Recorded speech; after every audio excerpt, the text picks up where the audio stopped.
Hello everyone, চলে এসেছি একটা নতুন মিনি ব্লগ নিয়ে। আজকে আমি আরও গিয়েছিলাম আরামবাগ। অনেক দিন পর আমি আবার বাসে চাপলাম। তো আরামবাগ গিয়েছিলাম কিছু শপিং করার জন্য, কারণ সামনেই আছে ভাইফোঁটা। দাদাদের জন্য শপিং করবো বলেই চলে এসেছিলাম। তো আমরা প্রথমেই বাস স্ট্যান্ড থেকে টোটো ধরে একদম চলে গিয়েছিলাম ট্রেন্ডসে। এতদিন আমরা মেয়েরা মেয়েদের শপিং করেছি এবং দেখেছি, কিন্তু ছেলেদের শপিং আমি কোনোদিন করিনি।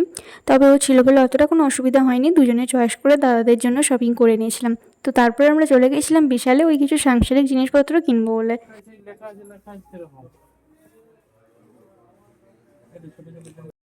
সাংসারিক জিনিস কিনতে এসছি আমরা বিশালেতে।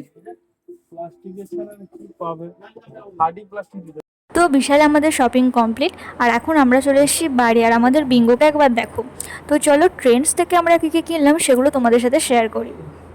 এই হলো ভাইফোঁটার শপিং দাদাদের জন্য, শার্ট এবং জিন্স।